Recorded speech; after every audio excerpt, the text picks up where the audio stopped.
Compton, the pastor at Main Street United Methodist Church, and I'm here today to bring you our weekly Wednesday Word. First, I want to say thank you to everybody who has reached out to me and to our family in these past few days as we are dealing with my mother-in-law's death. The service is going to be on Friday of this week. So thank you to everybody who's been there for us and helped care for us and love on us during this time.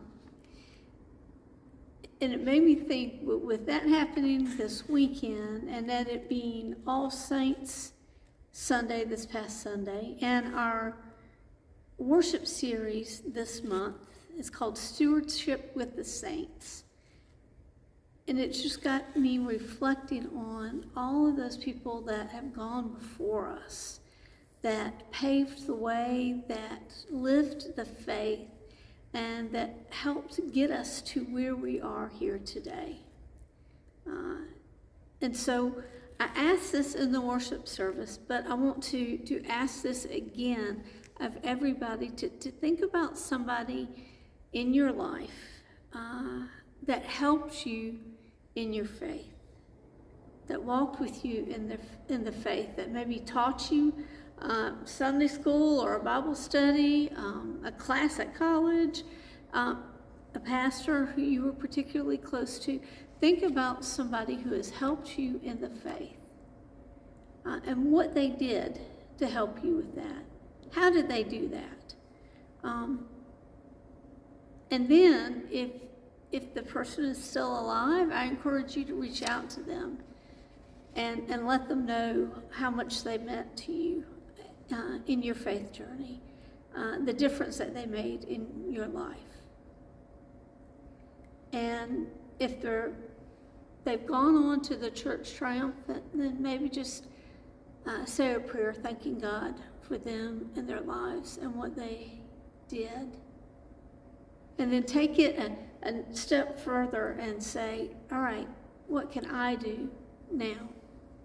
How can I be one of those saints that shares the faith, that passes it down to the next generation, that does our part to create God's kingdom here on earth? That we do our part to be the church, the hands and feet of Jesus. How can I do that?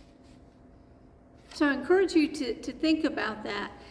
This month, particularly this week, we will be talking about different saints throughout the month and how they lived the faith and how we can live the faith as well. And as part of that, being good stewards of all that God has given us, financial, but as well as all the many other gifts that we have been blessed with. So that's what we're looking at this month. And that's kind of where I am and what I'm pondering about right now. One of the things I did want to lift up, we discussed it on Sunday, but just as a reminder that we have begun the work on the elevator. Today is Wednesday, so it's the third day of work happening on that elevator. I ended up shutting the doors to the sanctuary because I could hear some of the work going on. And if you hear something happening in this worship series or this Wednesday Word, you'll know it's because they're working on the elevator. They're getting things done, and so I'm excited to see how that's going to turn out, and for us to have those upgrades so that we can continue to use it to be in ministry for all God's people. So just remember that it will be out of commission. The elevator will not be able to be used for at least 2 Sundays, possibly 3 Sundays. So if you don't need the elevator, if you can handle doing the stairs, I encourage you to park in the Washington Street parking lot, go around to the back of the parking lot to be able to come up those stairs.